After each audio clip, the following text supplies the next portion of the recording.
Hello students, welcome back to my YouTube channel motivation and education class. आज मैं आप लोगों के लिए WH जो वर्ड होता है, इस वर्ड का प्रयोग लेकर के आया हूँ। बहुत सारे ये इम्पोर्टेंट वर्ड के अंदर आता है जो लोगों को पता नहीं होता है कहाँ पे हु का यूज करना है, कहाँ पे व्हाट का यूज करना है। और ये बहुत सारे जब हम लोग देखते हैं कि वो हु का प्रयोग कर रहा है, कोई व्यक्ति हु का प्रयोग कर रहा है, कोई व्यक्ति व्हाट का प्रयोग कर रहा है, तो हम लोग सोचते हैं कि वो कैसे कर रहा है, क्योंकि इसके जो नियम होते हैं कि वहाँ पर्टिकुलर होता है कि वहाँ पे हु का प्रयोग किया जाएगा, वहाँ पे व्हाट का प्रयोग किया जाएगा। तो इसी पे ये वीडियो बनाया गया है, बहुत ही इंपॉर्टेंट वीडियो है। इस वीडियो को पूरा देखिएगा, स्किप मत करिएगा। तब तक हम देखते हैं हु के प्रयोग में मैंने बताया है, आप लोगों को ध्यान से समझिएगा, पूरा समझ में आ जाएगा।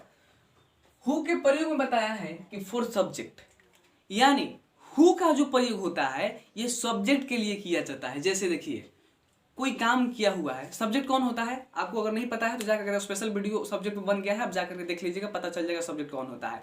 जैसे हु डिड दिस वर्क, इस काम को किसने किया है। हम किसी के बारे में चर्चा कर रहे हैं, जो काम को करता है वो सब्जेक्ट होता है। हु डिड दिस वर्क, इस काम को किसने किया है। तो जब हमें सब्जेक्ट को पता करना हो तो वहां पे हु का प्रयोग करना पड़ता है। जैसे who is the prime minister of India, Bharat के प्रधानमंत्री कौन है, यहाँ प्रधानमंत्री जो है वो सब्जेक्ट है, उनके लिए यहाँ पे हु का प्रयोग किया गया है। तो जब हमें किसी के बारे में जानना होता है, सब्जेक्ट के बारे में, तो वहां पे हु का प्रयोग करते हैं। ठीक, जब हमें याद रखिएगा, जब हमें सब्जेक्ट जानना हो, जब हमें किसी व्यक्ति को जानना हो तो वहां पे हु का प्रयोग करते हैं, याद रखिएगा।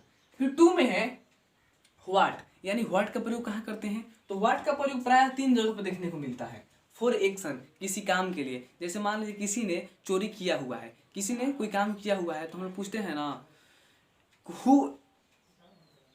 जैसे मान लीजिए फॉर एक्शन, मान लीजिए कि कोई व्यक्ति, जो आपको कोई होमवर्क मिला है, ठीक, तो मैं पूछूंगा what have you done your work, what have you done your work, क्या तुम अपना काम कर चुके हो। What have you done your work, जब हमें किसी व्यक्ति के काम के बारे में जानना होता है, एक्शन को जानना होता है, तो वहां पे व्हाट का प्रयोग करते हैं। जैसे what have you done your work, क्या तुम अपना काम कर लिए हो। तो जब हमें किसी व्यक्ति के काम को जानना होता है तो वहां पे व्हाट का प्रयोग करते हैं। नाउन के तौर पे भी किया जाता है। जैसे व्हाट इज योर नेम, हमें किसी व्यक्ति का नाम जानना है, नाम नाउन है ना, व्हाट इज योर नेम, आपका नाम क्या है। व्हाट इज योर फादर्स, आपके पिताजी का क्या नाम है। तो हमें किसी नाम को जानने के लिए भी व्हाट का प्रयोग करना पड़ता है, और किसी व्यक्ति के काम को जानने के लिए भी व्हाट का प्रयोग करना पड़ता है। What have you done your work, याद रखिएगा, एग्जाम्पल क्लियर हो जाएगा। तो ये था व्हाट का प्रयोग। फिर थर्ड है वेयर, वेयर का प्रयोग कहाँ करते हैं, किसके लिए करते हैं। तो वेयर का जो प्रयोग होता है ये 2 जगह के लिए किया जाता है। किसी जगह को जानने के लिए, डेस्टिनेशन को जानने के लिए। जैसे कोई व्यक्ति, हमारा फ्रेंड जा रहा होता है तो हम पूछते हैं ना वेयर आर यू गोइंग, मतलब तुम कहाँ जा रहे हो, किसी जगह पे जा रहे हो, उस जगह को जानने के लिए हम वेयर का प्रयोग करते हैं, वेयर आर यू गोइंग। ठीक, किसी जगह को जानने के लिए वेयर का प्रयोग करते हैं, याद रखिएगा। प्लेस के अर्थ में वेयर का प्रयोग करते हैं, वेयर आर यू गोइंग, तुम कहाँ जा रहे हो। Where took place the battle of Panipat third, मतलब कि बैटल ऑफ पानीपत, जो पानीपत की तीसरी लड़ाई थी, वो कहाँ हुई थी। तो हम जगह जानना चाहते हैं, वेयर टुक दिस प्लेस, यह कहाँ घटना हुई थी। ठीक, तो टेक द प्लेस मतलब होता है घटना होना, घटित होना। ये न्यूज़पेपर में मिलता है, बहुत एडवांस फ्रेज है, तो याद रखिएगा।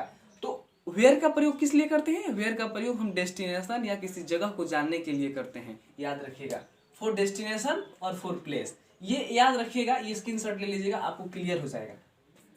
फोर है व्हेन, व्हेन का प्रयोग कब करते हैं, बहुत सारे लोग व्हेन का प्रयोग करते हैं। व्हेन का प्रयोग कब करते हैं, फॉर टाइम, जब हमें टाइम जानना होता है तो व्हेन का प्रयोग करते हैं। जैसे when do you get up in the morning, तुम सुबह में कब उठते हो, तो I get up in the morning at 6 o'clock, मैं सुबह में 6 बजे उठता हूँ। तो जब हमें किसी काम का या किसी व्यक्ति का डेली रूटीन या कुछ भी, जब हमें टाइम से रिलेटेड जानना होता है तो वहाँ पे व्हेन का प्रयोग करते हैं, याद रखिएगा। फॉर टाइम के लिए हम व्हेन का प्रयोग करते हैं। 5वां में है वाई, वाई का प्रयोग कब करते हैं। तो वाई का प्रयोग जब हमें कारण जानना होता है या पर्पस जानना होता है। जैसे कोई व्यक्ति चोरी किया हुआ है, जो कोई व्यक्ति कोई काम किया हुआ है और हमें उसे जानना है कि वह क्यों किया, तो for that we have to use why. ठीक, उसके लिए हमें क्या यूज करना पड़ता है, वाई का प्रयोग। जैसे why have you done this work, तुमने इस काम को क्यों किया। Why have you slapped him, तुमने उसे क्यों मारा। हम कारण जानना चाहते हैं, why have you gone to there, तुम वहाँ क्यों गए। हम वहाँ कारण जानना चाहते हैं कि तुम वहाँ क्यों गए हो। You shouldn't have gone to there, तुमको वहाँ जाना नहीं चाहिए था, तुम वहाँ गए हो, क्यों गए हो। What was the reason that you, मतलब रीजन क्या था कि तुम वहाँ गए हो। तो याद रखिए जब हमें कारण को जानना होता है फॉर कॉज और फॉर पर्पस के लिए वाई का प्रयोग करते हैं। तो ये थे 5 WH के वर्ड जो बहुत ही इंपॉर्टेंट होते हैं और बहुत लोगों को पता नहीं होता है, इसलिए इस एक बार फिर इसको रिवाइज कर लीजिएगा तो ऑटोमेटिक क्लियर हो जाएगा। अगर if you have any doubt then you can leave below as comment below, and if you like my video you can definitely subscribe to my YouTube channel, like, share and comment. Bye, have a nice day.